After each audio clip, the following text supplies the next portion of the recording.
All right, well, hey there, everybody. Welcome back, and I hope that you're ready for some more baseball action here on the Baseball Replay Journal.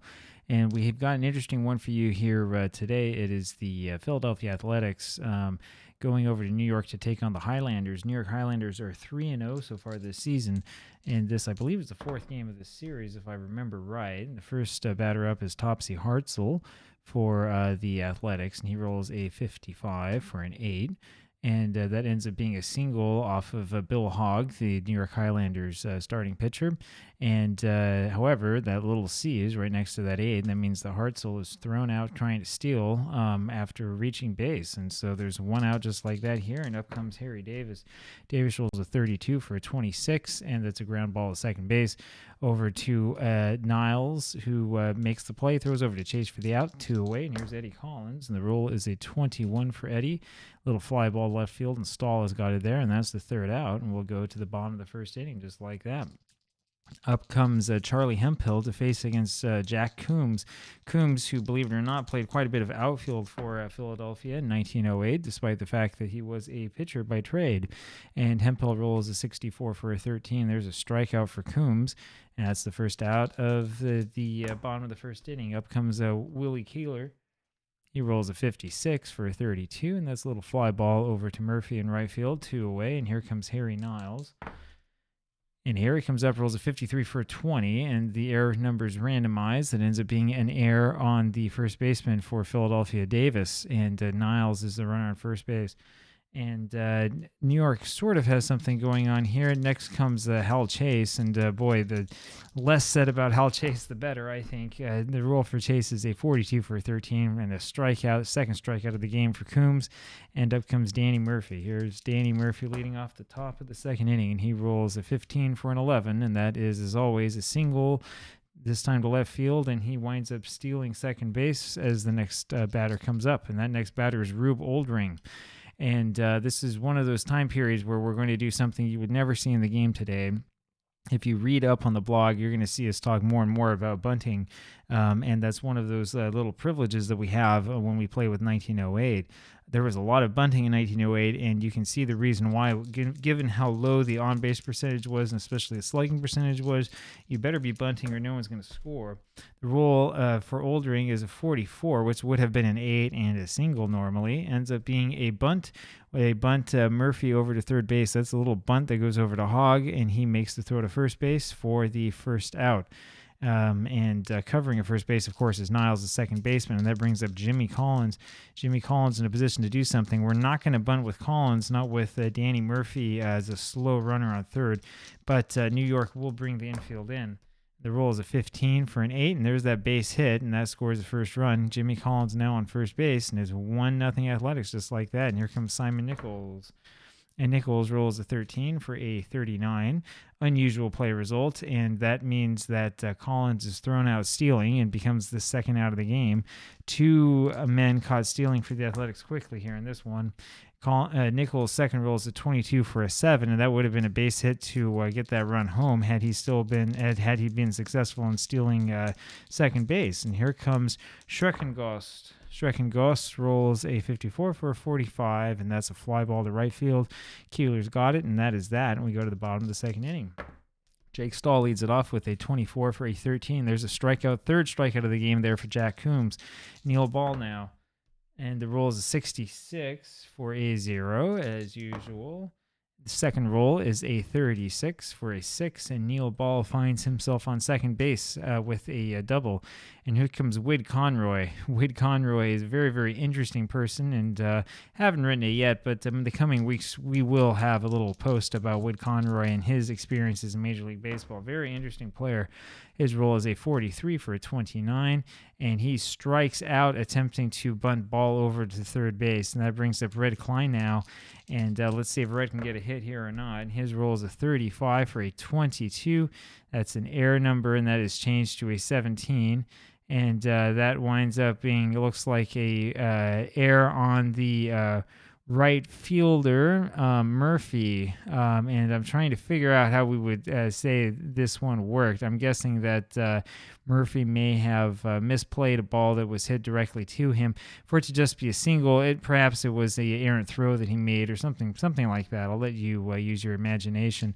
At any rate, the run scores an unearned run, and the Highlanders now have tied this game 1-1.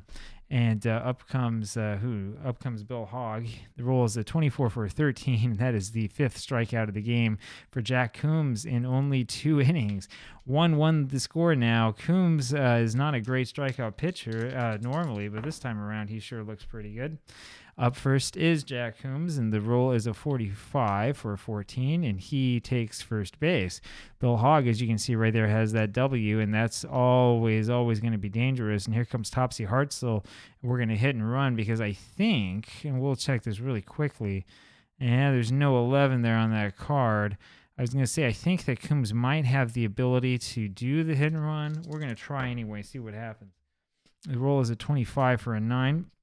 And that ends up being a ground ball over to the shortstop Ball, who throws to first for the out. And that would not have been a hit anyway against Hogg with the C. Coombs moves up to second base. 1 away now for Harry Davis. And his game's still tied 1-1. Davis rolls a 31 for a 9, and he hits a little ground ball over to first base. It's going to be Chase taking care of that himself. And there's 2 away now, and Eddie Collins is up. Collins rolls a 45 for a 14 and takes his base after the walk, and up comes Danny Murphy. So runners now on first and third for the Athletics. 2 outs here in the top of the 3rd inning. We are not going to hit and run this time around. Coombs does not have that 11, and I don't want to chance too much here. Roll is a 16 for a 26. That's going to be a little ground ball over to second base, and it will be Niles taking care of that, flipping it over to Ball, and that does that. Up comes Charlie Hemphill now to start the bottom of the 3rd inning in a close one. He rolls a 21 for a 30. It's a little fly ball over to left field, and it's Hartzell who has that 1 away. Next up is Willie Keeler, rolls a 63 for a 31. That's a little pop fly over to center field, and this time it's Oldring under it, 2 away. Next up is Harry Niles, who rolls a 63 for a 31, which means it goes back to Oldring again, and that does that. We go to the top of the 4th inning, still 1-1. And it's Oldring after those 2 putouts, who comes up first, rolls a 31 for a 22. We change our air results from 22 to 18 randomly, and that ends up being a ground ball over to Ball at shortstop, who misplays it, and Oldring is on at first base just like that. Here comes Jimmy Collins, and you know what time it is. It is time to bunt. Roll is a 41 for 28, and that ends up being a successful bunt back to Hogg again, and he makes the play, throws over to Niles covering at first base, the second baseman. Oldring moves up to third, and there's 1 away, and up comes Simon Nichols. Athletics now with 2 chances to drive Oldring in if they can get a hold of one. Roll here's a 26 for a 32, and that ends up being a quiet fly ball over to Keeler and right, and there are now 2 away, and here's Ossie Schreckenghost. And his roll is a 32 for a 26. That is a little ground ball over to Niles at second base, and he makes the throw to first, and that does that. Up now is Hal Chase for the Highlanders, bottom of the 4th inning. And he rolls a 12 for a 24, his little ground ball over to shortstop, and it will be Nichols making that play, flips it over to first base for the first out, and here's Jake Stahl. And that roll is a 61 for a 37. That's going to be changed to a 39 and winds up being a base on balls because Coombs also has that W. His first walk issued of the game, despite the W rating. 5 strikeouts for Coombs and 1 walk now. And here's Neil Ball trying to make him pay. And he rolls a 63 for a 31. That's a little fly ball over to Oldring in center field. And boy, we probably should have been playing hit and run there. That's a woulda, shoulda, coulda, and it's a little bit too late for that. 2 outs now, and Oldring having a pretty good game for himself in center field. Next up is Wood Conroy, rolls a 64 for a 27. That ends up being a little ground ball over to third base, and it's going to be Collins who makes that play. Flips it over to second base. The other Collins, Jimmy over to Eddie, and that does that. And here we go to the top of the 5th inning now. Jack Coombs has started off. Jack Coombs is up, and he rolls a 41 for a 28. That's a ground ball over to shortstop to Ball, and he makes the play at first, 1 away. And here's Topsy Hartzell again.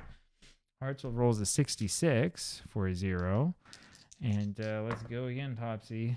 Second roll is a 21 for a 6, and that will be at least a double. Now we get to see if we potentially could increase this to a home run. So the first roll is a 24, which is just out of this Topsy Hartzell range. And so the play result remains a 6 for a double, and Hartzell now is the runner on at second base with 1 out. The Athletics again have a couple chances to drive him in, and here comes Harry Davis. Davis rolls a 51 for a 9. That's a little ground ball over to first base, and there's Hal Chase taking care of that himself, and there are 2 away now. Hartzell moves to third on the play, and here's Eddie Collins. The roll is a 65 for a 35 and winds up being a walk because of that W that Hogg has. Collins is on at first base now. Hartzell's still there on third. 2 outs, top of the 5th inning, 1-1 ball game, and Danny Murphy is up. And the roll is a 52 for a 27, and that winds up being another ground ball over to Conroy. Conroy goes over to Niles the short way for the out, and that does that. And we go to the bottom of the 5th inning now. Red Klein now is the leadoff hitter, the catcher for the Highlanders. And the roll for him, again, is a 66. How about that? And now the second roll for the second column is a 51 for a 2, which is a triple. So Klein now showing a little bit of that rare power you don't always see. Up comes Bill Hogg. You know he's bunting. The Athletics know he's bunting. Everybody knows he's bunting. And we'll see what we can do here, huh? Roll is a 46 for 13, which is not what you want to see because that ends up being a strike, and Klein now ends up being thrown or being caught at the plate, attempting to steal. And this is one of the first, I think, major plays in this ball game where there's probably a question as to whether that was the best decision to make on my part or not. And it's one of those things where you kind of live by the bunt and you die by the bunt. That bunt, sort of by its nature, whether it's going to be a suicide squeeze or not, is likely to get that runner thrown out coming in from third base. You got to have a pitcher who can bunt the ball when he needs to. And I do think that that's one of those things, too, by the way, that's been put into these into NP3 and into other national pastime derivative games to try to prevent you from bunting far too often. That means that Bill Hogg is up now with 1 out and nobody on here in the bottom of the 5th inning, and he rolls a 31 for a 13, and the strikeouts, 6 strikeouts now on for Jack Coombs. Here comes Charlie Hemphill now with 2 outs. Rolls a 22 for a 7. That's a base hit. Simple base hit to right field. Lands in front of Murphy. Third hit of the ball game for the Highlanders here in the bottom of the 5th. And that brings up Wee Willie Killer. He rolls a 45 for a 14. Jack Coombs is starting to see his control get the best of him as he has his second walk has issued his second walk of the game, and that brings up Harry Niles, and the roll is a 14 for a 43, which winds up being a little fly ball over to Tipsy Hartzell in left field. He makes the play, and that does that. Up comes Rube Oldring now, top of the 6th inning for the Athletics. He rolls a 24 for a 13, and that is a strikeout, 6th strikeout of the game for, 6th strikeout of the season now for Hogg, who I may have started at a different time. In fact, I believe I may have started him in the last game. Probably shouldn't say that part too loudly, but mistakes like this do happen from time to time, as I remember that I wrote a note to myself to that effect. No worries, though. Up is Jimmy Collins next. He rolls a 65 for a 35. And we have a little E number roll. I think that's the first one we've had this game. This rolls a 51, so there's no little E to worry about. That's a little pop fly over to the third baseman, Conroy. That's going to be out number 2. And here comes Nichols, and he rolls a 43 for a 29. Little ground ball over to Hogg, makes the play to first base, and that does that. And here come the Highlanders now, bottom of the 6th inning. Hal Chase comes up. He rolls a 43 for a 29. That's a little bouncer back to Coombs, who makes the play to first, 1 away. Jake Stahl now. Jake Stahl rolls a 31 for a 9, gets a base hit, but unfortunately we see the little C. That means that he is thrown out trying to steal second base as Neil Ball is up there. 2 away now, and Ball rolls a 45 for a 14. Jack Coombs having a hard time with that control now. Third walk of the game for the Highlanders, and here once again is Wood Conroy. He rolls a 21 for a 30, and that is a fly ball over to the center fielder, Oldring. Rube takes it in, and we go to the top of the 7th inning, and this has been one of those 1908 games. Aussie Schreckenghost now is up there, rolls a 21 for a 30. That is a fly ball to Stahl in left field, 1 away. Jack Coombs now. Coombs rolls a 53 for a 16. That is changed to a 22, which means that ball was hit back to Bill Hogg, who fumbles it, and Coombs is on at first base. And so the one pitcher, a mistake on the part of one pitcher allows the other pitcher on base. Here comes Topsy Hartzell, who I called Tipsy a second ago. Topsy now with runner on first base and 1 out, and we're going to hit and run. And the roll is a 12 for a 24, and that is a good hit and run ground ball over to second base. Niles makes the play, throws over to Chase at first, and Coombs moves up to second base, albeit with 2 outs. And here comes Harry Davis. Roll is a 14 for a 43. Now, there is a chance for an error, and we have to roll for that, and the roll is a 35. That's not happening. It ends up being a fly ball over to Hemphill in center, and we go to the bottom of the 7th inning. Red Kleinow now. And Kleinow rolls a 35 for a 22, which is changed to a 16 with his automatic error changing. That ends up being a little fly ball once again over to Rube Oldring, who's had everything in the air today. 1 away, bottom of the 7th inning. Roll for Bill Hogg is a 55 for a 23, which changes to a 39. That ends up being a base on balls, the 4th walk given up by Jack Coombs in this one. And here comes Charlie Hemphill, and the Highlanders are hoping to make Coombs pay for that. And Hemphill does, rolls a 22 for a 7, which is a base hit, moves Hogg over to second base. Hogg is, of course, a slow runner. And now here comes Willie Keeler up with runners on first and second, and they just need 1 run. And the question is, do we bunt with Keeler and swing away with Niles, or do we swing away with Keeler and hope for the best? I think we're going to bunt with Keeler, but I don't know. You let me know in the comments what you would do in this situation. Roll here is a 53 for a 15, and that ends up being a successful bunt, and the runners advance 1 base. I don't know about that one. I don't know if that was the right choice or not. I don't think that would have been an error had we not had the bunt on, but I'm not 100% sure. I mean, if you have a copy of these boards, maybe you can look it up for me and let me know down below what exactly it is we just missed out on. Again, that was a real critical type play and a real critical moment of this game. And let's see if Harry Niles can drive in the go-ahead run or not here. Bottom of the 7th inning, 2 outs, runners on second and third for New York. And let's see what we have. The roll is a 35 for a 36, which is should be a base on. No, it's a passed ball. That is a passed ball. I thought it was going to be a base on balls. No, that's a passed ball. Runners advance 1 base. And that's Schreckenghost who makes the passed ball, that is, and that scores the go-ahead run, and it is now 2-1 Highlanders. And boy, that's a pretty big outcome, if I do say so myself. It means the count now on Niles is 1 ball, and Hemphill is on third base, and the Athletics are not out of it yet. Next roll is a 62 for a 12. That ends up being a fly ball over to Murphy in right field. He pulls it in. We go to the top of the 8th inning, 2-1 Highlanders now. Here comes Eddie Collins.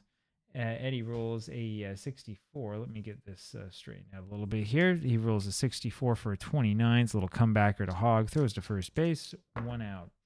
Next up is Danny Murphy, who rolls a 13 for a 14, and he'll wind up on first base. And that is walk number 4 given up by Hogg in this game. Only giving up 5 hits, but 4 walks is not what you want to see. And here comes Rube Oldring. Now, Murphy is slow at first base, and we are going to bunt, I believe, with Oldring. And he rolls a 52 for a 27, which means that he missed 2 strikes, misses 2 attempts to bunt. Roll again as a 52 for another 27, and that winds up being a little ground ball over to Conroy at third. Makes the throw to Niles at second for 1. Unable to complete the double play, though, as Oldring is just able to beat that one out. And there's 2 away now for Jimmy Collins. And the roll for Collins is a 22 for a 7. That's a single to right center field. Oldring will go all the way over to third base. And this is a critical moment of this one, as there are 2 outs now with Simon Nichols up. And the Athletics are threatening. Let's see if they can do anything. Roll is a 24 for a 13. Not able to do anything there as Nichols strikes out, unfortunately for Philadelphia. We go to the bottom of the 8th inning now, 2-1 Highlanders in a real close one, and here comes Hal Chase. Jack Coombs still in there. Roll is a 62 for a 12, and we have a little E to worry about. Little E roll is a 62. That's out of the range. That means it's a little ground ball over to Davis at first. He takes it to the bag himself, 1 away, and here comes Jake Stahl. Roll there is a 41 for a 28, which is a ground ball over to Nichols, who throws to first base, 2 away. And that was not much of a roll on my part. That was almost a throw of the dice, as one of these die slipped out of my hands.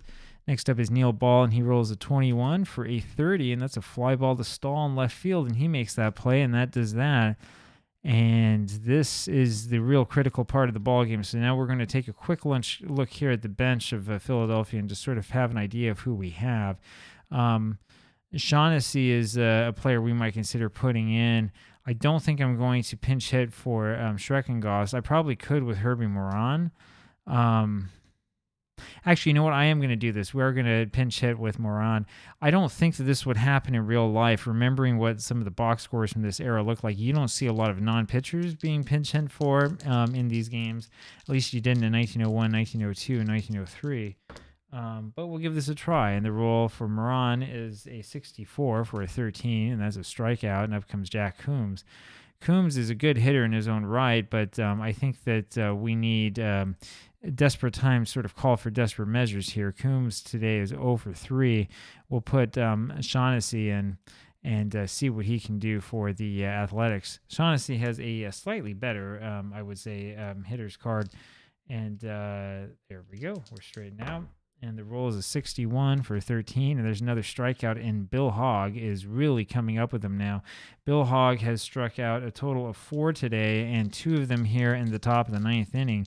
And up comes Topsy Hartzell with the last chance for Philadelphia. And the roll is a 44 for an 8, and that is a single to left center. And so Hartzell is able to keep this one alive, and there are 2 outs now. Top of the 9th inning with 1 runner on first base, and this is now or never time for Philadelphia. Topsy Hartzell, by the way, having a pretty good game here today, and we'll take a quick look at that here in a second. Hartzell now has 2 singles and a double, and that makes him looks like 3 for 5. And that's pretty impressive when you consider that the Athletics have only had 7 hits all game. Here's Harry Davis now. And we're going to have him, I think, swing away instead of doing anything fancy. And we end up rolling a 12 for a 24, and it wouldn't matter what we would do. That's not going to be good news no matter what we do. And now here comes that crucial little E rule. It ends up being a 33, which is out of the range. And so what happens in the end is the ground ball over to Ball at shortstop, flips it over to Niles at second base. They make the out there. The Highlanders come away with it. They come away with the victory and the win. And that's the way that it goes down in this one. Final score is New York 2, Philadelphia 1. Highlanders have improved to 4-0 on the season. The Athletics now are 0-4. This has been a heck of a series with a lot of close games. And there were a total of 17 men left on base in this one. And if you don't like men left on base, maybe 1908 is not the season for you. 10 men left on base by the Athletics, who hit the Highlanders 7-5. 2 errors by both teams in this game. And that was a close one with a pretty interesting ending there. And in the end, though, the Highlanders were able to come away with it. Well, I hope that you enjoyed that one. And I will see you tomorrow with another one of these. Take care. Bye.